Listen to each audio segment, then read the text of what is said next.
Hello, everybody, and welcome to the latest episode of the Get Stuff Done podcast with your host, Gordon Dudley. Thank you for listening to this episode, and I'm sure you are absolutely in for a treat because we have another fantastic guest with us today. His name is Pankaj Agarwal.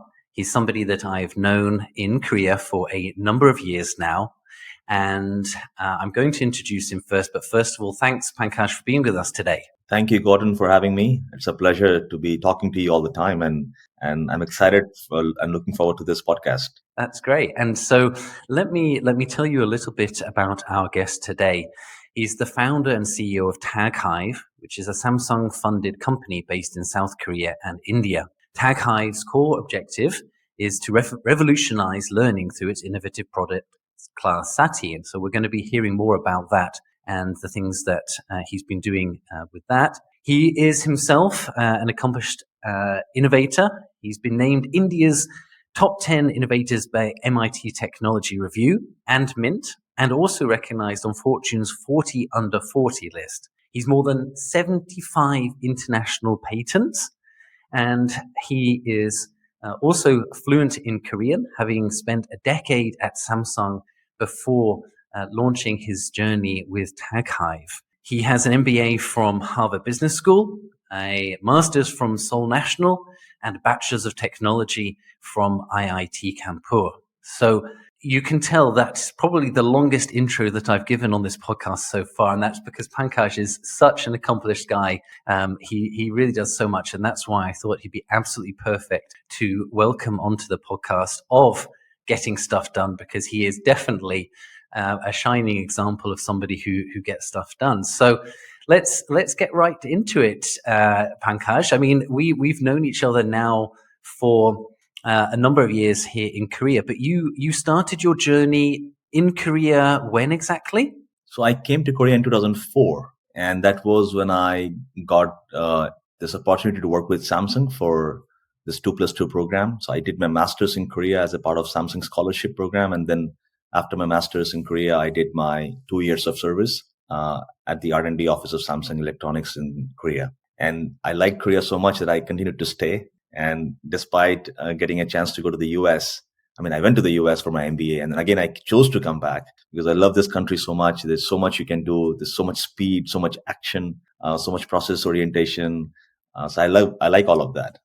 Well, I hope we get a chance to talk about that as well. The changes that we've both seen in Korea over the time that we've been here. So would you say that my first question is always around getting stuff done and what really drives people? Have you always had this inner drive to just keep getting things done because you've achieved so much already, or was there some particular moment that it came to you, and from that moment on, you started doing what you do? I come from a small village in India, and in my early days, I didn't have much opportunities. So I realized very early on in life that whenever you get a chance, you just got to do it. And I've always used every opportunity that I got in my life to ensure that I'm giving my best.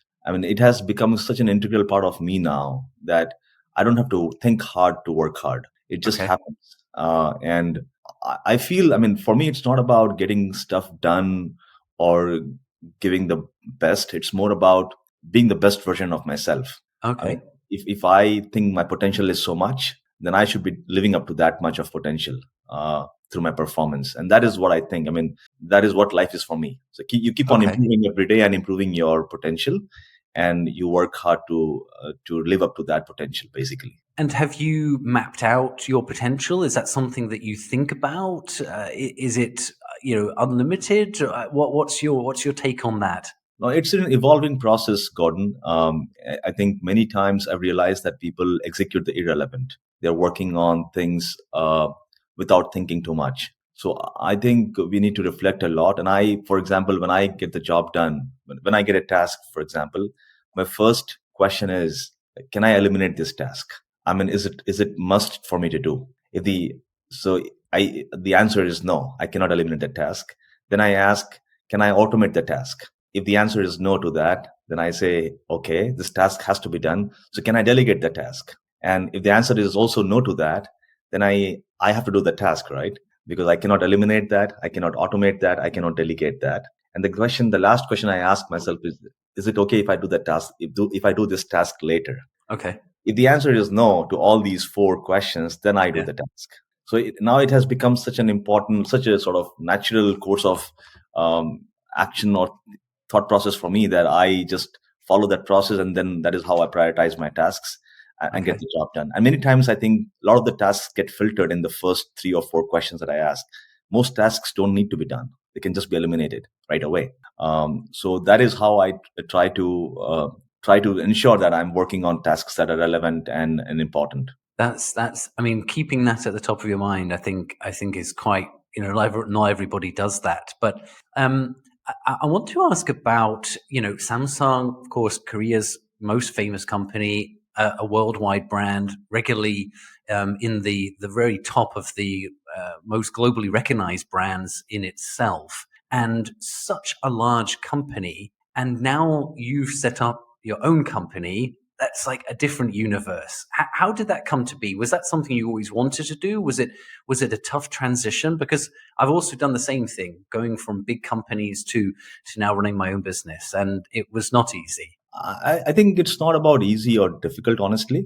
It's just about this natural progression. So when I was working at a big company, I realized that big companies, while they're big, you are too small because your role is so limited, and you just make only so much impact in a big company. And my desire has been for long to make an impact and play a relevant role, a meaningful role.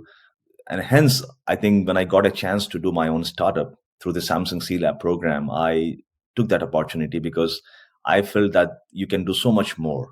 I really feel that I'm maxing myself out. I touch my limits almost like every other day. So I touch my stamina. I just feel that I'm doing too much. So I mean, of course, it's tiring at times, but also at the same time, very, very fulfilling. So for me, the sort of choice of doing a startup was to maximize my potential, or Hmm. to get a chance to maximize my potential, and hence I'm enjoying this. Of course, it's not easy if you look at it objectively, but I think with the right team in place and with working hard and with discipline, it just becomes easy. I think you have a fantastic outlook, because the things you're talking about are not easy for 99% of people, and a lot of people would also have given up along the way. So that's why I really definitely want to pay credit to you, for doing what you've done. Tell us now about the current status of TagHive and how that's going. So we are right now 50 people. We have two offices, one in Korea, one in India. We have 10 people in Korea office and around 40 people in India office. And we are growing. We did decent revenue last year. Even this year, we've done decent revenue.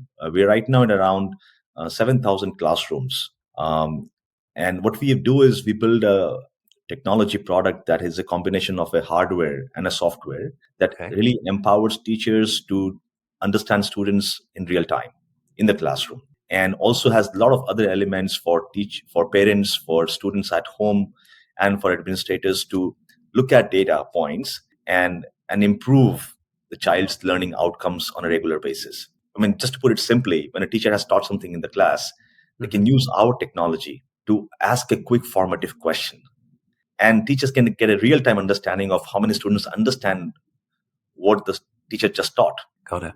And that is very powerful.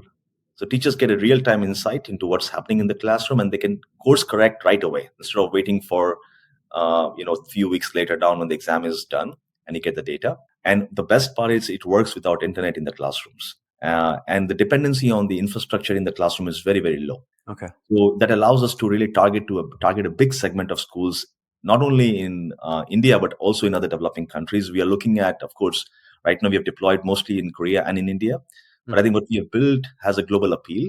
And now, next year onwards, our focus is going to be to tap into other markets besides Korea and India. So as a company, I mean, since the last 7 years that we are in business, we have really come a long way of multiple multiple iterations, Hmm. and now getting to a product that is being loved by our customers and our consumers. We're happy to be where we are right now, and we are now looking at how do we take this to a global scale. Tell us a little bit about the name TagHive and also Class Sati. So TagHive is the company name, and the Yep. idea was the sort of the reason for putting the company name TagHive was because I was excited about the idea of tags. A tag could be a physical, Technologically, right. yeah, a tag could be a physical tag. Like you have this RFID tags, or you could have a software meta tag. So I was excited about the idea of tags, and I was thinking, how do I use the idea of tags to amplify the experience in daily lives? When you do shopping, when you exercise, when you play, when you learn, when you eat, when you sleep, how can these sensors, these tags, make everyday life better? And hence, I wanted to really build a company that hosts these tags in different domains. Hence, the hive of tags was the Okay. essential idea. So we wanted to build a hive of tags.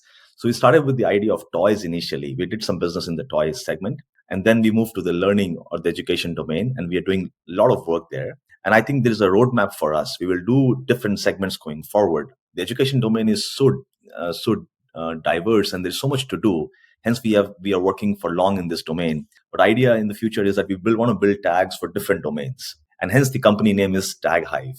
And Class Sathi is a product, is a platform that we have built as a part of our initiative of building tags for education. Class is class, and Sathi is a Hindi word which means a friend. Okay. So we want to build a tag that is a friendly tag for a student, for a teacher, for parents, and for administrators in the education ecosystem. And hence it's called Class Sathi. So it's a very, very friendly and a very positive connotation to what we have done so far. And people love this word. I mean, Sathi is very popular in India. And that is how, I mean, for me also, the names really matter. I mean, the names really carry a lot of meaning and depth into the philosophy of why somebody built that product or that company. I mean, and thanks for asking that question. And so a lot of what we talk about on the Get Stuff Done podcast is about transferable skills. And I'm sure that you yourself have seen an evolution in your own skill set, moving from working in a big company to now running your own business, and even within the 7 years, from a small size to now a pretty sizable team. What have been some of the most important skills that you think you've developed running your own business in the last 7 years? Oh, I think I'm still learning. And one of the things that I think I have learned and I Mhm. want to learn more Uh-huh. is about people management. Okay. Because it's all about people. I would not even Yep. call people management. It's about basically understanding people. Because when you run a business, you come across different kinds of people, customers, employees, your investors, and others, right? So it's very important to understand people. And when you work with employees, particularly your own team that you have, I think it's very important to ensure that everybody stays connected to the purpose and is not getting tired and is delivering. So I'm still learning. I think there are a lot of, I've tried to be more reflective Okay. and less reactive, Okay. and try to build a company around people basically. So if you ask me what is TagHive, I would say that TagHive is a people centric company. Okay. We really care for our people, and I think if we have happy employees, we'll build products that will make our customers happy. I also truly, truly believe that as well, and I think connected with purpose is one of your company values. If I'm not wrong. Of course, I mean, purpose alignment is key, because we are a small company, and if we don't have folks who connect with the purpose, I think it is difficult to really stretch yourself and work hard. But I guess I can allude to the fact that you yourself are an incredibly skillful person and have many skills, not least with your recent publishing of a book. Now you can call yourself a published author. Tell us a little bit about that. So as I told you that I'm always trying to maximize my potential and really work hard to live up to my potential. So a few years ago, somebody asked me a similar kind of question, like, how do you really maximize your potential? And that led me to think about my own approaches that I've been following ever since I was a kid. A few things that you do as a as a routine, and that really takes you so far, and then you keep on learning more and you do that. So I try to document that. So I had 7 ideas on why or how we can maximize our lives. Okay. And I try to document, and I gave documented that, and I was invited to a few places to speak about it. And I gave my presentation in a few places in Samsung, and then later on I became an adjunct professor at EVA University. So I found that people connected with the idea of maximizing your life. And then in one of the feedback, I always collect feedback from my audience. And in one of the feedback notes, one of the students told me that I should definitely publish a book, because they wanted to bring this idea to a broader set of people. And I thought about it, and I started sort of writing those ideas. And it really came out well. And we got a publisher who was willing to uh, get this book published at his cost. So we did not incur any cost into this. Publisher published at his cost. In fact, we got a royalty as well for this book. So it really worked out well. And just to kind of put a disclaimer here, this book, the IP is with my company, so I don't get any benefits monetarily from for this book. All the proceeds that come from the sale of this book goes to my company. Fantastic. So I also wanted to ensure that there's no conflict of interest here. So I wrote this book, and this is the book that you see here, Maximize Your Life. It's available on Maximize Your Life. Coupang, Kyobo Mungu, YP Books, all the bookstores in Korea. And, I've also seen few companies present this book to all their executives, because one of the key sort of takeaways from this book can be that it will really increase the productivity of all the employees who read this book by at least 100% in 2 weeks. Because the methods that I've outlined here to maximize your life, yes, does not. It really will maximize your life in the office as well. Okay. What you got done in 1 hour, you can get done in 10 minutes. You can eliminate a lot of waste. You can really be more sort of intent driven in your tasks. So all of that, and I've really presented tactical ideas on how you can actually do it. It's not just theory. I practice it. And there are a lot of QR codes, a lot of tools that I have presented as well that people can take benefit from and maximize their lives. I think it's year-end time, and people are reflecting. If I don't know when this podcast comes to life, but if at all around this time or early next year, I think people should look at this book. And there is Solal holidays coming as well in February, so people can use that opportunity to reflect by reading this book. Oh, definitely. Yeah. Well, this is coming out in early January. Okay. So for everyone with their New Year's resolutions, 2024, it could be good. Is it also available outside of Korea? So it's right now only in Korean language. Okay. So I didn't have time to translate the English version into the English version. You wrote it yourself in Korean? Yeah, so I wrote the first draft in Korean. Of course, my Korean is not so great, so I got it polished by another person. But the first draft was written by me.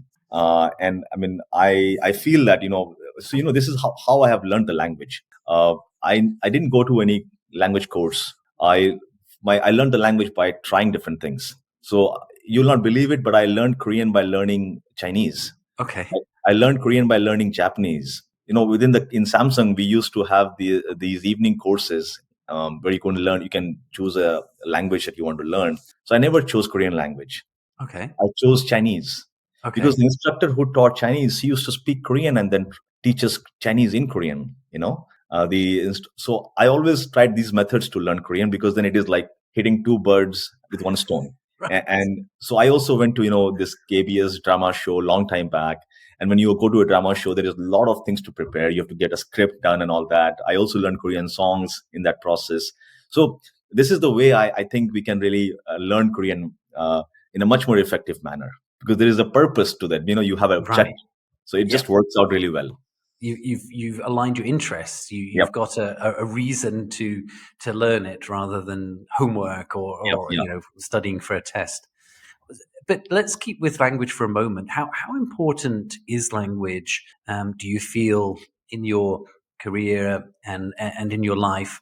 Let's just clarify, how many languages do you speak now? So of course, English, my mother tongue, Hindi, and Korean. And of course, in India also we have a lot of dialects. So I speak a few, but I mean, let's keep it to 3. Okay. So three languages, and how important do you think that's been? How critical has that been in your success? I think being in Korea and knowing the language is really is very important. I think if I am in Korea and if I don't know the language, I really miss out on a lot of things. What I feel very strongly is that if you know Korean in Korea, you really become much more independent. Uh, because many times, even in Samsung, when I used to work early on, we used to always get tagged along with another translator or another Korean mentor who is to be your guide and Yeah, really translate your thoughts. But a lot of meaning was getting lost in the translation. sure, A lot of passion gets lost. I sure. think if you speak the language, uh, and we don't have to be master at learning the language. I mean, I have a lot of ideas on how we can become a master in Korean language in a short time. Okay, so I think if you speak the language, at least in your own domain, which could be a business domain or academic domain, it really empowers you immensely. You can get so much done, and you feel empowered. You feel like oh, you have it. And of course, confidence goes up. People look at you differently. So it's so much perception is different.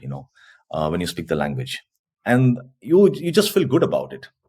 In fact, in my family as well, there are certain Korean words that we use on a regular basis. It's so easy. It's like the meaning gets, there's a meaning and the More context. meaning. Yeah, it's like Yeah, no way there's to translate perfectly.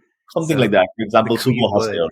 It's like Yeah, you cannot just translate sugo haseo in English, because with the intonation, the way you speak has different meanings to sugo haseo, right? for sure.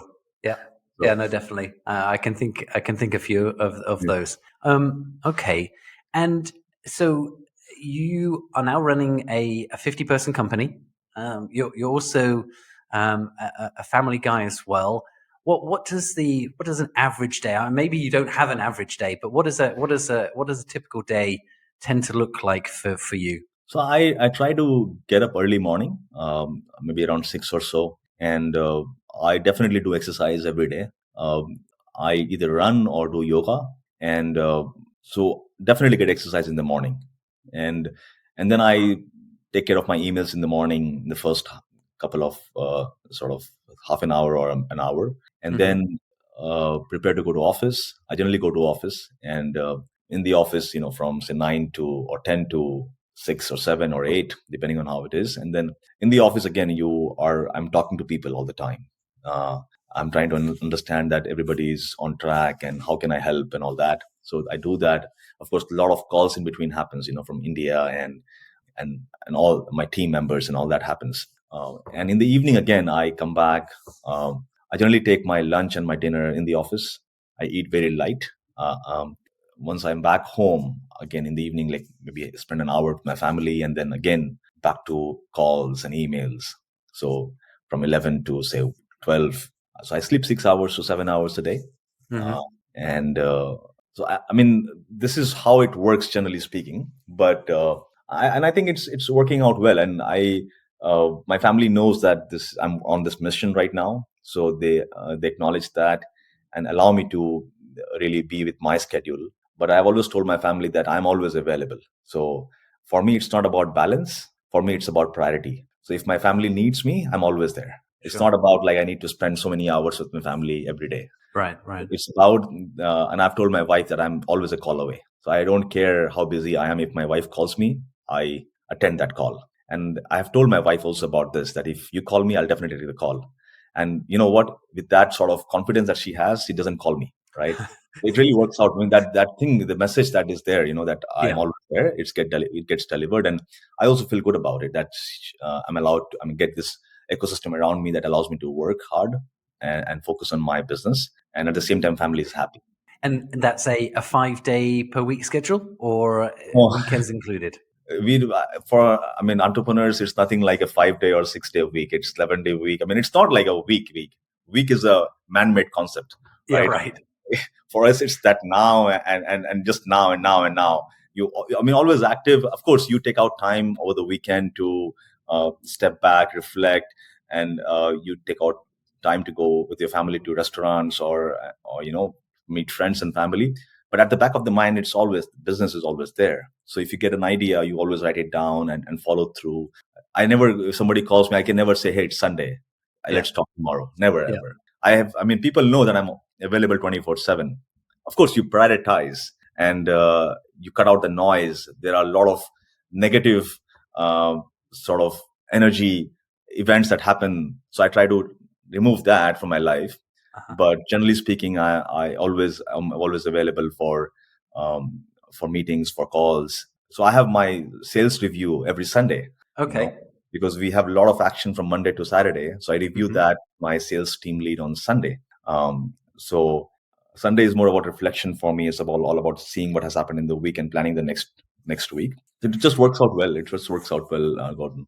And so, I mean, that sounds like you're outworking most people. Is that, would you credit that as being one of the key factors for you to be able to grow a company to 50 within 7 years?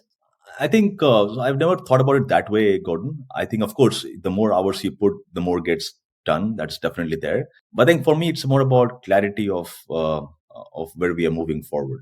So I Okay. never compare myself with, other founders or other entrepreneurs.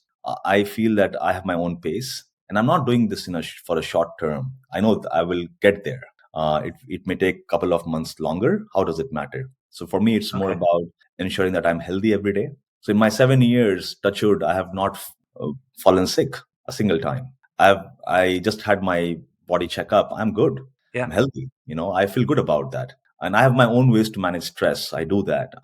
So for me, it's about the journey. Okay. And of course, destination is also important. We'll get there in time, and of course, every time that I really enjoy working. So it really helps me get more done. So I think what I've built so far, there have been people who have done better job than I have done by working less number of hours. But that is their lifestyle. That is their story. My story is my story. I think I feel comfortable in my skin, and I'm challenging myself every day and moving forward at a pace that I'm Yeah. comfortable. Actually, you've literally just taken the words out of my mouth. As the more I'm talking to you, the more I'm getting a sense that you have a healthy mind and being comfortable in your own skin and enjoying what you do. Of course, Mm. that is just kind of essentially alignment in the mission, and then the long term aspect over the short term, I guess, I also is really really important. Before we started this interview, we were just talking about notifications, and you told me an interesting thing. One of your little kind of productivity hacks. Can you share what it is that you do? So when I started the business, I used to have a smartwatch, and I used to have, like A everybody. Samsung, I presume. Of course, Samsung smartwatch. I like that Galaxy watch, and then Samsung smartphone, and uh, you get so, because when you are doing a business, you have so much going on. People reach out. Everybody is busy. Everybody wants your time, and so many notifications. Just your message, Kakao, WhatsApp, all that. One day I realized that, oh man, I'm just reacting. I removed all my notifications. Now I don't get any notification. I don't put a watch. I ensure that these notifications, because these notifications, while they are maybe important and good, they really distract you a lot. So I have made a conscious choice of not having any notifications on my phone. So when a message comes, Kakao, email, or what have you, I don't see it when it comes. I see it when I want to see it. Right, on your own terms. Yeah, so I have my own allocated time for different things. I will see it when I want to see, and I want to dedicate. So even when I'm talking to you right now, my phone is on airplane mode. I want to give my 200% to this discussion, to this Sure. podcast, right?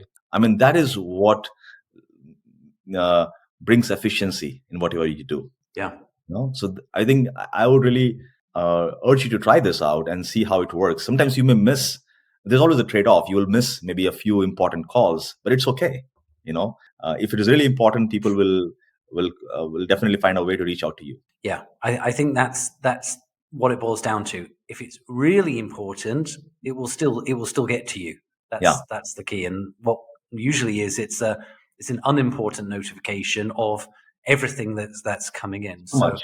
it's definitely something that I'm conscious of and I'm trying to kind of manage and look at. I mean, one thing I find is, I have so many channels that I'm communicating on, right? And they all have their own different style of notification, and so that's something that I still struggle with, and then of course also in my business I'm reaching out to people myself, so I also want to get through to them as quickly as I can. So I'm Absolutely. thinking about how I can get through to them in the most kind of effective way as well. I think emails are great, because emails are thoughtful and you take your time to reply. And so I think I generally prefer emails these days because many times on in your sort of quick snap of the moment, you tend to make a quick decision, and it can later on get you into trouble, or you may think, hey, I could have waited to respond to that, right?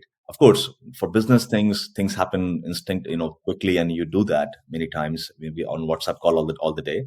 But you make a choice, basically. You try this, that works. You try that, doesn't work. You keep on playing around and see what is best for you.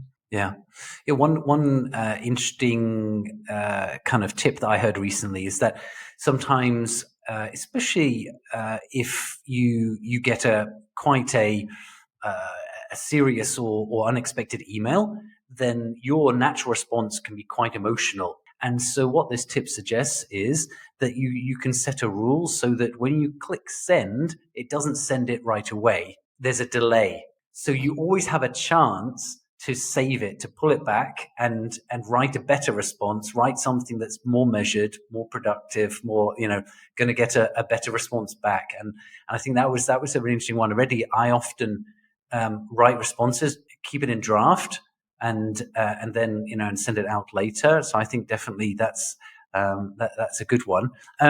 What Pankaj, can you tell me one of your 7 maximize your life themes? You mentioned that there were 7 kind of items that you put in the book. Can you share one with us? Sure. I'll tell you the one which is most loved by my audience. So there is this idea of reporting to oneself on a regular basis. Okay. We all have our bosses. When we work in a big company, we have a boss. When we work in a small company, we have a boss. If you are a married person, you have a boss, right? Just kidding. So I didn't have a boss, right? So I thought, why not make yourself your own boss? And ever since the last 18 to 20 years, I've been reporting to myself Mm-hmm. on every Sunday morning. Okay. So I sit down with myself for 30 minutes and I have a Yeah. template that I follow. And you can get that template from the book if you get one. So I talk about few sort of categories. For Okay. example, um, work, personal life, spiritual life, what skills I have learned, awesome people that I met. So you have these different categories and you look at your previous week Yeah. and you see what things have happened in these buckets. So on the work, you write down again. So I follow a 6P model in the work, like my plan, my people, partnerships, and so forth, product, and so forth. So I write all the 6Ps and say, hey, this is what I have improved on or worked on this week. These are the Okay. highlights. And what is my plan for next week? Same thing I do for my personal side. Talk about my family, what were the meaningful moments that I spent with my family last week? Meaningful moments, not the quantity of moments. Okay. Right. And also my spiritual life, how good I'm feeling at the spiritual level, what new skills I'm learning every day, right?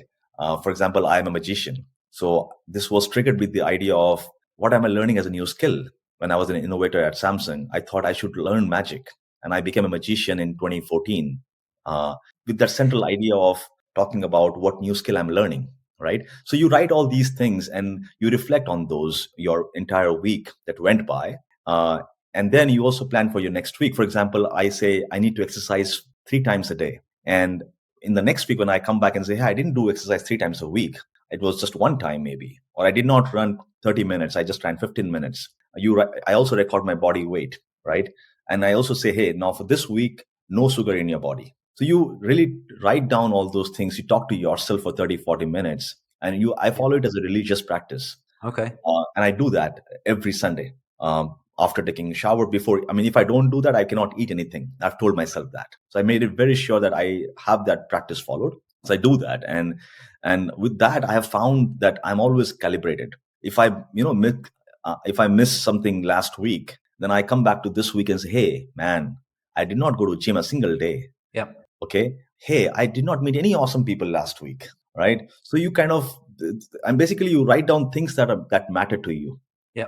and you try to just score and see where you stand on each of these different buckets, right? I mean, this is how I have evolved my own template. And then people may write different things that they want to track, because everybody has different motivations, different alignments. So they want to write down what things are important to them.